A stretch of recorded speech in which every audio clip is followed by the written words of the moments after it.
This is TLV1.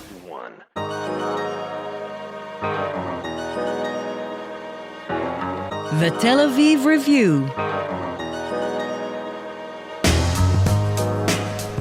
Hello and welcome to the Tel Aviv Review, brought to you by the Israel Democracy Institute, an independent center of research and action dedicated to strengthening the foundations of Israeli democracy. I'm your host, Gilad Halpern. And I'm Dahlia Shendlin. If you like us, please join our community of supporters by giving to our Patreon campaign. You'll find all about it on our homepage. Every week, we'll be talking about books and research and other things that have caught our attention and we find interesting.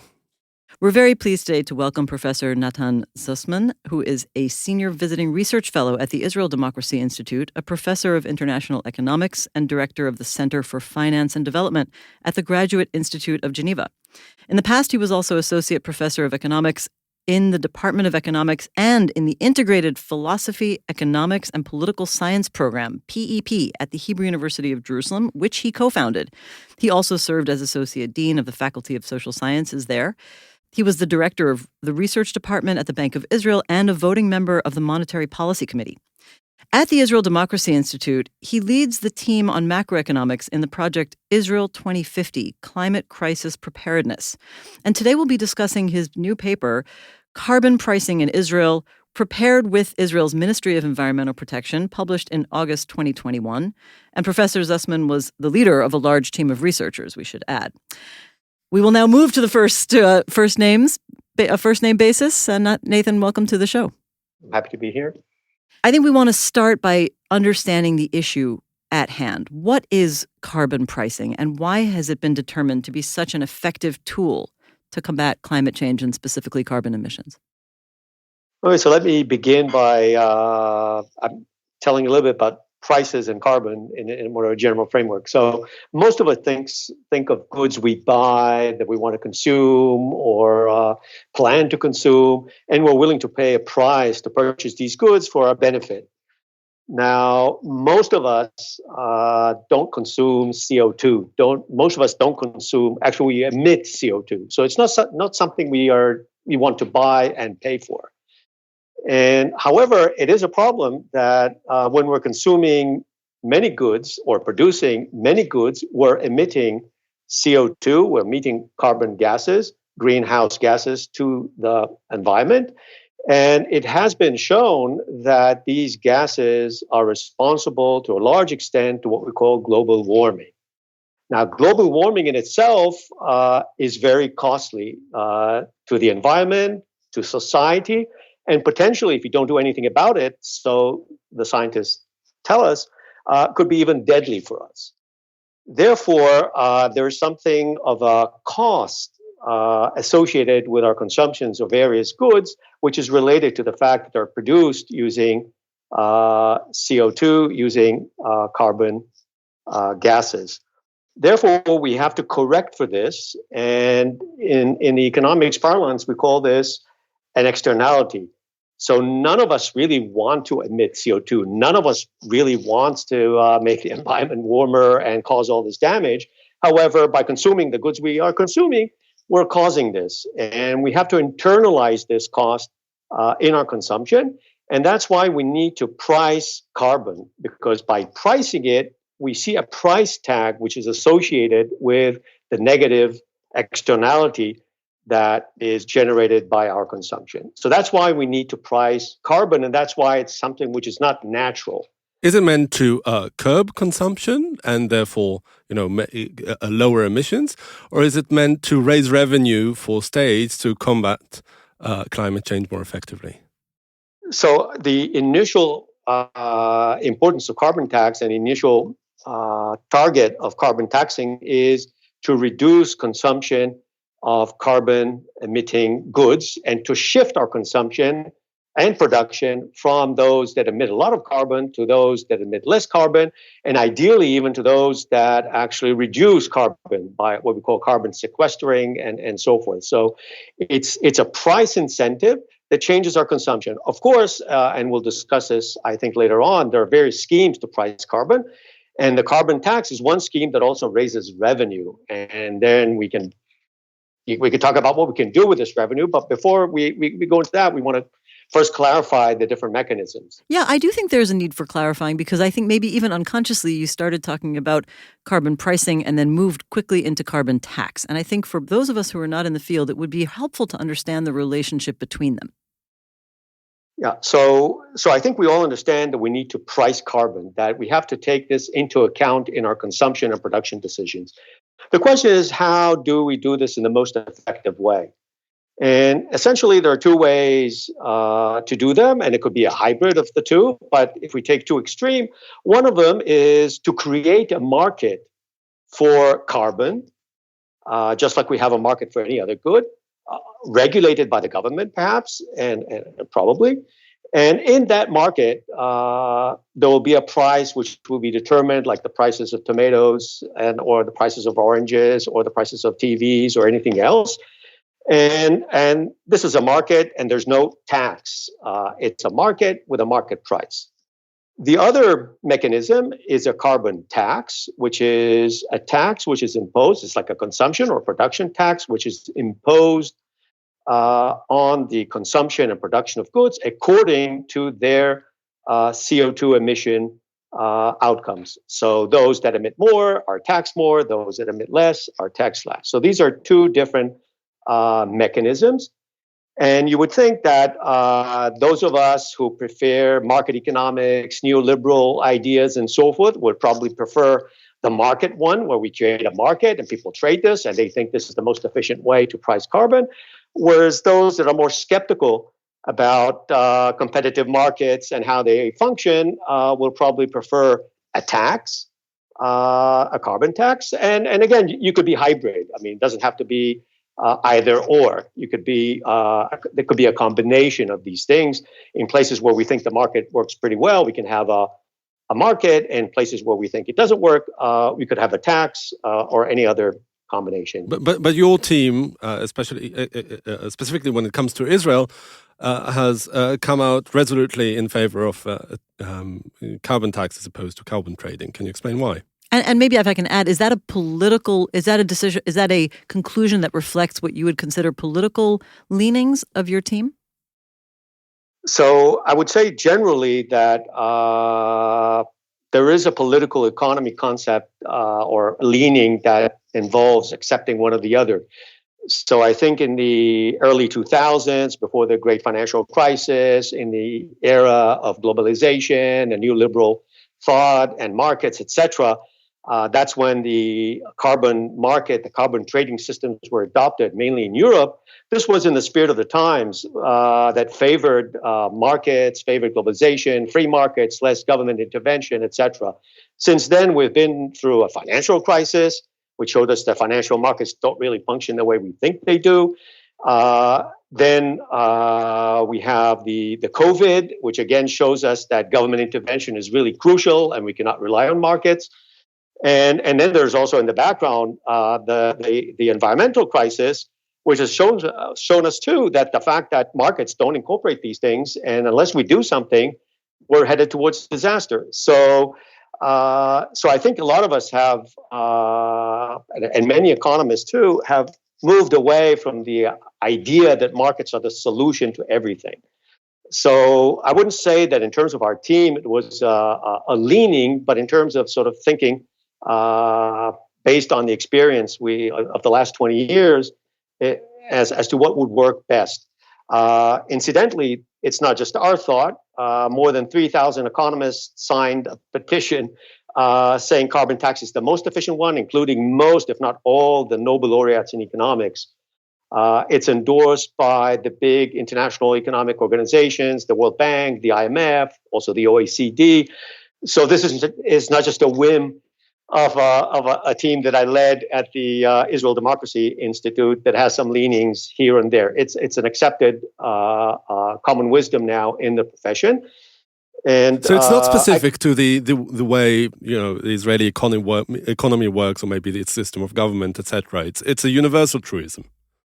It's pretty much universal, and again, it also depends on the environment. So again, if you're thinking about markets, about market mechanisms, they operate much better when you have a large economy with many competitors. We all know that this is not the situation in the Israeli economy. I'm not sure if our listeners really appreciate just how concentrated the Israeli economy is. Maybe you can elaborate on that to set the stage for why Israel is a little bit different from those big economies. Yeah, we are a small economy. We're what we call an island economy, and we're isolated economically pretty much. It's very costly to import and export because it has to go through either one airport or now two ports. There's no free movement of goods and services across our land borders. And therefore, we are a small, closed economy in some sense. And because the economy is relatively small, we have a large concentration of firms in many industries. And when we have, and this is a major problem in the Israeli economy, that the cost of living and many other things that are evolved from the fact that we are a small economy with large concentration of firms. And therefore, particularly for Israel, it doesn't seem that a market-based solution would be best. If we were to be part of the EU, because in the EU, there are also small economies like Israel. So I know Sweden and Finland, they're not big economies, but they're integrated with the EU and they can trade with other EU companies in large countries like Germany or France or Italy or Spain, which are large economies. So this is a big market. Or if they were to do this in the United States, it's a big market. But even then, and even in those markets, they're not perfectly competitive, obviously, as we see with all the current obsession with Facebook and Amazon and et cetera. There's a lot of competition issues, even in large economies. Okay, so how does carbon pricing actually work financially for the state? Does it ultimately, what's the balance sheet like? Does it cost the state money or will it eventually save the state money, and how? So again, if we agree that we should concentrate on the carbon tax, which is right, what is on the table in Israel, as opposed to the trading schemes, because they're also different in their fiscal consequences. But a carbon tax is something that brings in revenue to the state. And it could be what we call fiscally neutral in the sense that we're levying this tax not in order to increase government revenues to spend on some other things, but we're actually trying to correct some problem in the markets where carbon is not priced properly. So we're imposing a tax not primarily to increase revenues, but to correct for the emissions. And therefore, all the proceeds of these tax should be recycled back into the economy, preferably in those areas that would mitigate or lower the emission of carbon or other pollutants. I want to try to understand one thing about that. Are you implying, or am I right to understand that carbon emissions themselves have a cost for the state? They have a cost to the environment. And then when the environment deteriorates, this will be very costly to all of us. Now, the state is basically, in a democracy, is our representative. So there's a problem of collective action. Otherwise, we wouldn't be talking about taxes or any other thing. Because if we could all agree as a society that, we want to reduce emissions because our grandchildren will suffer, or children, then we wouldn't need all these mechanisms. And that's why we have states, because states basically take care of this free rider problem, collective action problem, and the state acts as our agent in coordinating our efforts to reduce emissions that will affect us, not the state. I mean, it's the state is just a representative. It's not a private firm or anything in a democracy. Of course, and its budget, of course. Where does it come from? It comes from us. Exactly. So how does it work in practice? I mean, if I don't know, want to warm up my apartment in the winter, will I have to pay carbon tax because I'm consuming more energy? And I know why he's asking, because we're already paying lots of bills around here. Tel Aviv is the most expensive city in the world, according to the Economist Intelligence Unit. Okay, so first of all, carbon tax is not going to be neither the solution nor the problem of the cost of living in Tel Aviv. So let's put that aside. It's a big problem and it has to be solved otherwise. So it has nothing to do with carbon taxes. But I agree that the tax burden and other costs are high, and therefore we have to be really careful before we impose an additional cost, even if it's for a good cause. So we're completely aware of this.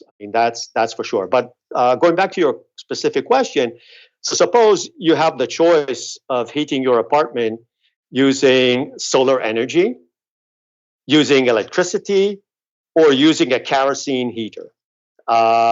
Each of them will involve a different carbon price. So let's assume that if you use solar panels, it's going to be zero. So you're not going to be affected at all. If you're using electricity, it will be, say, an increase that we think in sort of the medium term will be, say, 5% of your electrical bill. And if you're using kerosene, then this would double or maybe even triple your heating costs if we're looking into closer to 2030 or something. So the trajectory of the taxes is an increasing one. And so when faced with these taxes and these costs, the idea of a tax is that you as a consumer would make the rational choice and shift to an energy source which is going to cost you less. And by doing so, you will reduce the carbon footprint of your heating. But I'm assuming the people that will be targeted by the carbon tax are not just individuals or private households like mine, but probably big companies that actually use a lot of energy to conduct their business. And then perhaps the tax burden on them will be a lot greater. And I'm asking myself, what effect will it have on the macroeconomy? Because taxation clearly has a chilling effect on business activity. So actually, we in preparation to this document, the carbon tax document, we also worked beforehand, and that's part of the team that I led at the Israel Democracy Institute, together with not just the Ministry of Environment, but also the Ministry of Transportation, the planning authorities, the Ministry of Finance, the Bank of Israel. It's a very large Ministry of the Economy. It was a very large team of economists and policymakers, where we actually created macroeconomic scenarios from now until 2050 under various assumptions about the cost of carbon, etc. We created this very elaborate scientific economic model. I would not belabor you with all the details of this, the specifications and the functional forms. But actually, and then we use this model to simulate the effects of various schemes of carbon pricing and quotas, etc., on the macroeconomy.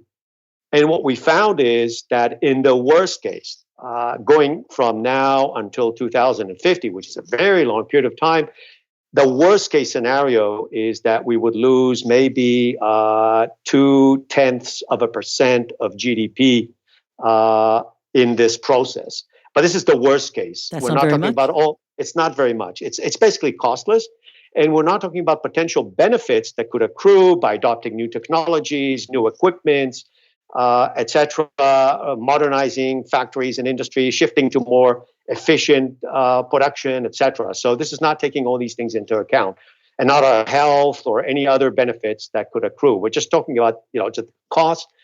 A very simple model that basically answers your question. Yeah, but what does it mean? What does it mean for the model of market economy in general? Because it really undermines the basic understanding that the more you increase taxes, the more the business activity and the GDP and other parameters of growth, etc., are affected.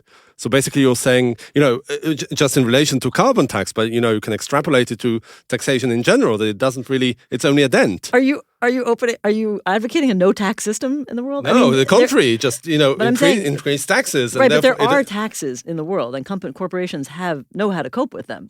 Sure, but right. So what's different about this one? What's different about this one? Between me and Dani. No, it's a good question. The question is, what is this tax a different kind of tax that it places a new and unusual burden on companies? Is that what you're? Or alternatively, maybe the common argument that taxation is bad for business is plainly wrong.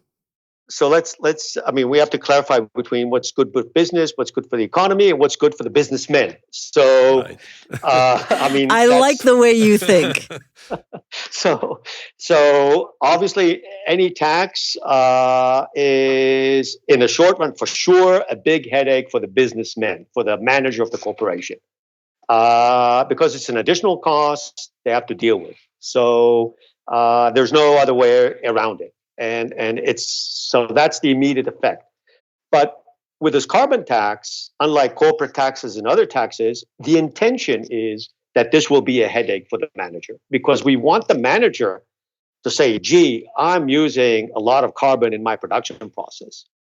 And how do I lower the tax? So unlike, say, a corporate tax where you have to say pay 10% of your profits, the only way not to pay the tax is either to have no profits, which is bad for the economy, bad for business, or evade taxes. Which is bad for your freedom. Which is bad for a lot of other things, not for the businessmen perhaps, but for all of us. The idea for carbon tax is that if you switch to green and renewable energies, you're not going to pay the tax at all. So it's not like a tax that you have to pay. It's a tax that you pay the more polluting you are. And we give the manager an incentive to actually lower this cost, and they can get rid of this tax.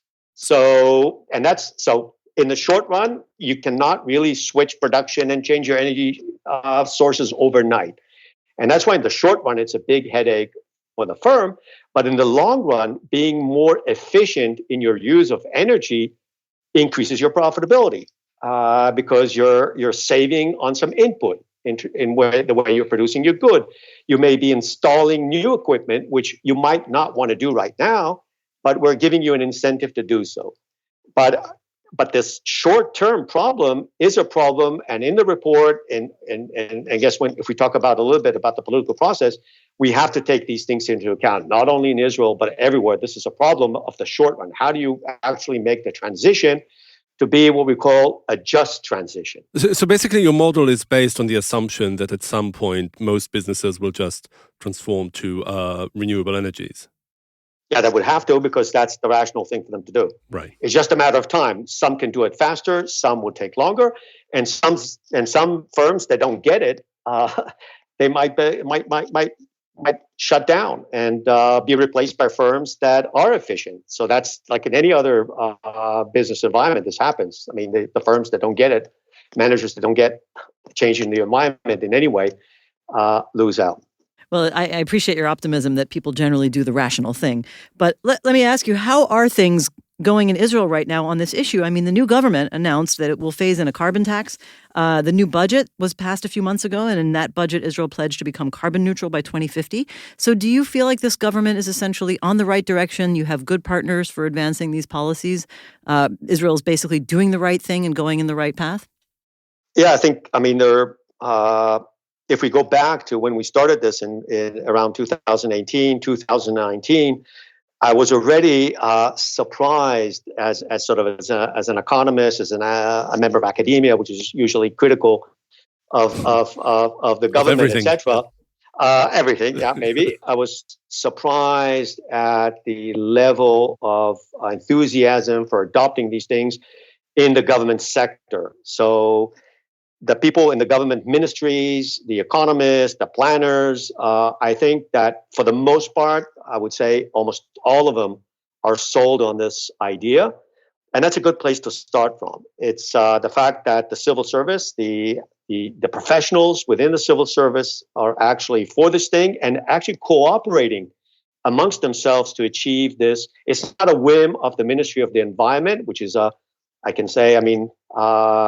is not the most important ministry in any government, was able to generate this coalition. And this coalition is truly committed, even in the Ministry of Energy, which they have all the conflicting interests, etc. I mean, there's an understanding. There might be some disagreements about how you do things and what the tax rate should be and how quickly you should do this, etc. But there's a general uniform agreement on this. And this is something that you should be, and I think our viewers have to be very optimistic about that we're doing the right thing. But what's interesting, just a quick note, what's interesting is that you say that process began in 2018-19. In other words, under the previous government and through all of the tumultuous election cycles, and that commitment has continued throughout all of those political changes in your experience?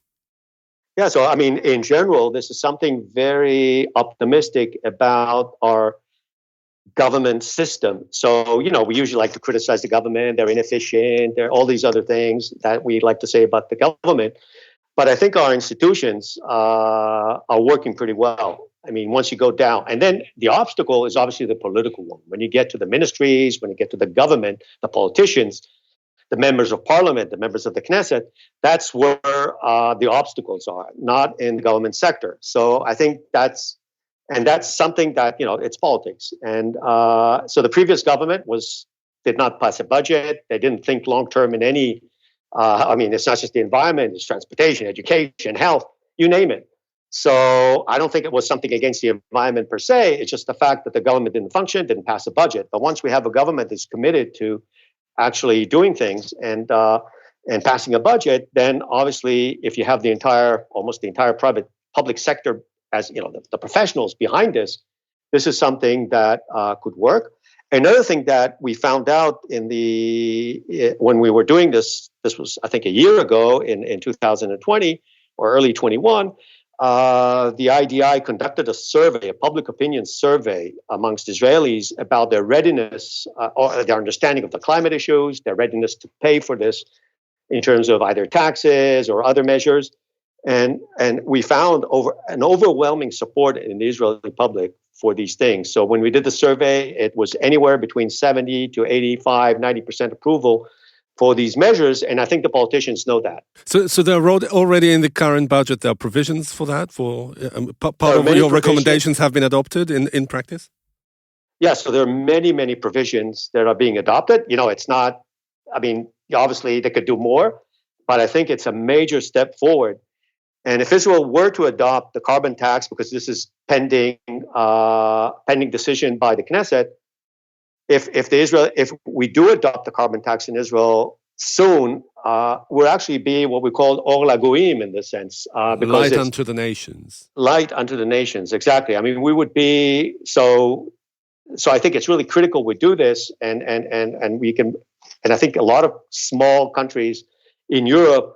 So I had the chance to talk with people from Denmark and other countries. They're actually looking at Israel and see if we can do this.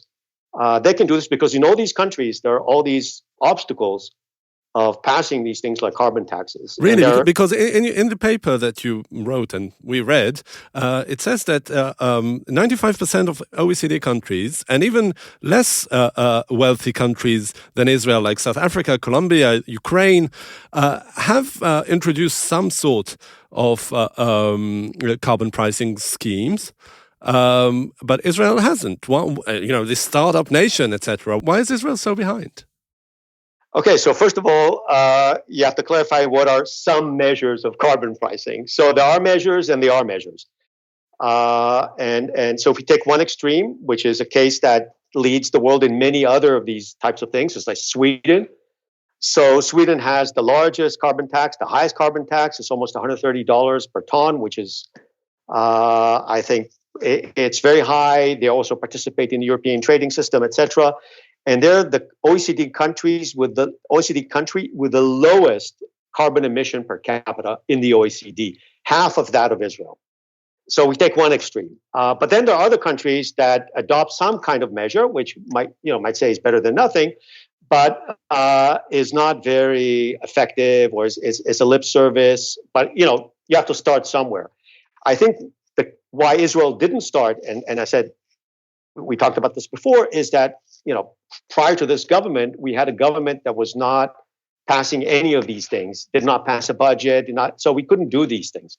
So it's hard to, if there would have been another government or another political situation before, we might have started this earlier. But I think first of all, it's better late than never. But it's also better. It's also better to have the carbon tax that we're proposing, which would put us not at the high end. It's not Sweden, but would get us to be somewhere in the middle of these countries in terms of their carbon pricing. And I think that's an achievement given all these other problems that we have.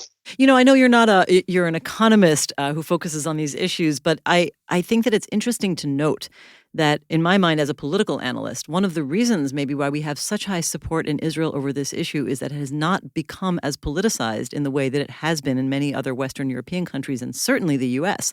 Israel has, of course, deep polarization over other issues, such as the Israeli-Palestinian conflict, such as issues over Jewish and Arab identity in Israel. Does that sound like a plausible reason to you for why we actually see this is not such a controversial issue here? Yeah, I think it hasn't been politicized, and I completely agree, and that makes it easier for these things to go through. I mean, there's various interest groups that object to this, but that's natural. But it hasn't been politicized. We don't have a Green Party that could create all kinds, like in some countries in Europe. So we have them, but they never pass the threshold to get into parliament. Yeah, they're not in the parliament. And they're not a big force in the parliament as in some EU countries. So I think it's not a big political issue. It can unite. I mean, we were hopeful that this will unite the entire world. I mean, because there are conflicts between countries on many issues. And the hope is that the environment, because it's so global, because it affects all of us, would unite us in the world. And it has. I mean, despite all the criticism about COP26 and COP22 and all these things, and we're moving forward. And and there are interest groups, and they're putting up a battle, and that's something that any political observer, any historian would tell you, that whenever we have such big changes in the way we do things, there are interest groups that would oppose it.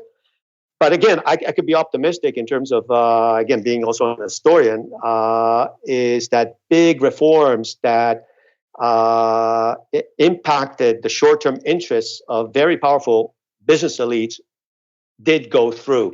Oh, we abolished slavery, child labor, all these things that in the short run were very detrimental to certain businesses and industry, and they put a big fight to oppose them.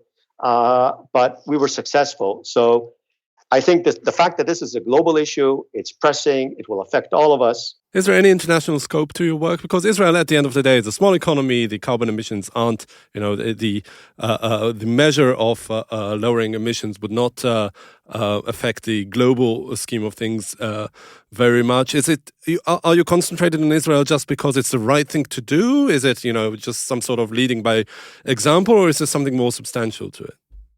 So first of all, I think the first thing, it's the right thing to do.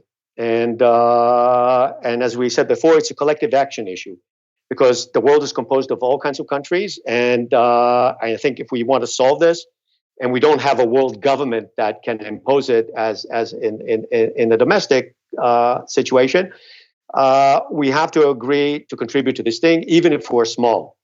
So I can ask you, why do you vote? You have just one vote. Why do you go vote? So, and Israel, by the way, is not that small anymore, and it's going to be even larger looking forward with the projected population growth and economic growth in Israel.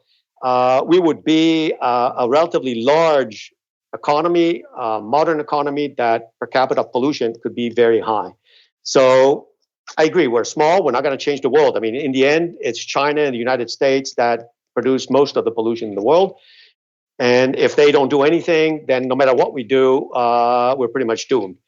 But by having this collective action, we're also putting pressure on China and the United States now with Biden, I think is going in the right direction, but also putting pressure on China.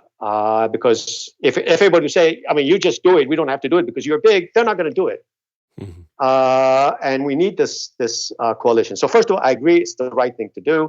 And this is why we should do this.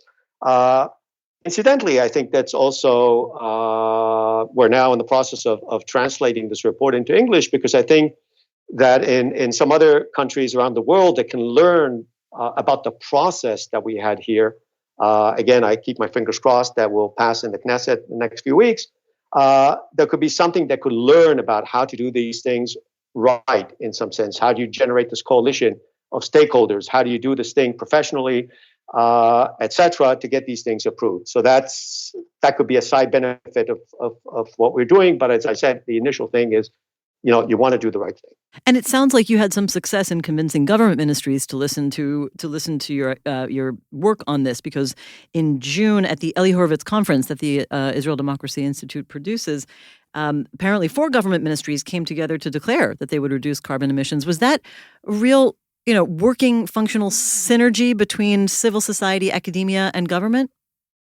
Exactly, precisely. I mean, we started this process with under the IDI, the Israel Democracy Institute, some 3 years ago, and and the basic idea was to have this consensual, cooperative type of consensus building, and we got these commitments as you saw them last June.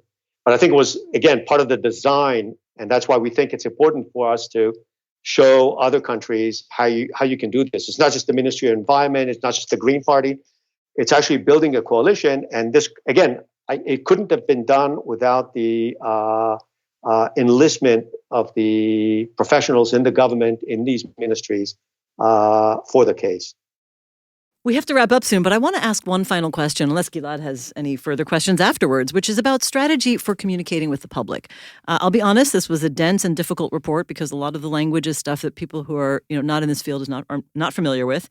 On the other end of the spectrum, I saw what I considered to be an awful film this week called Don't Look Up, which many people viewed as a metaphor for the threat of climate change. I saw it as COVID-focused, but it's the same idea. How do you engage the public in something that they don't understand? It's very scientifically specialized, and maybe the film thought that if we make a silly parody film, we'll engage people in it more.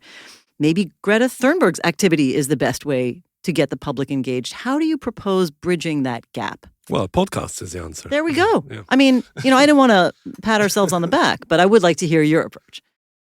Yeah, I definitely agree that and that's why I'm happy to participate in this podcast, is that these things should be not left to the realm of professionals, academics, and policymakers. It should be made accessible to the public.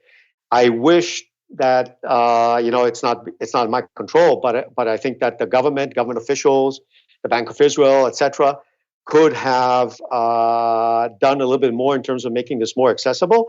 But on the other hand, as I said before, we did the survey about a year ago about the attitudes of Israelis, and it seems like the media, or I don't know where it's coming from, they did a good job in preparing the ground for this. And having such high approval rates suggests that people understand the concept and are willing to support it. And I think the media has an extremely critical role in terms of generating the support for these types of, for this very important agenda. Yeah, well, I guess the two-state solution is harder to sell. It's hard to sell. All right. Professor Nathan Sussman, a Senior Visiting Research Fellow at the Israel Democracy Institute and Professor of International Economics and the Director of the Center for Finance and Development at the Graduate Institute of Geneva. Thank you very much for joining us today. Thank you. And also big thanks to Itai Shalem, the manager of the TLV1 studios, and to the Israel Democracy Institute once again for sponsoring this series. And now we've got a request, because many or most of you listen to us on the Apple Podcasts app. We would like to ask you to please consider writing a review of any kind, good, bad, ugly. You too can support us by going to our website, that's tlv1.fm/Tel Aviv Review, and subscribing onto a Patreon campaign. Check out our archive. It has probably around 750 interviews. Like us on Facebook, follow me and Dalia on Twitter, as well as the podcast. And the regular listeners among you may have noticed that we've been running some reruns in recent weeks. That's because the podcast is taking a break. For the next few months, we will be having only occasional original episodes. And like this one. Like this one. And instead, we'll be mining our formidable 8-year archive for the very best of our best-of interviews. This hiatus merely reflects some temporary professional and geographic commitments that will keep us from doing this show, but we'll see you on the other side. And thank you, as always, for listening. And an extra special thanks to those who support us.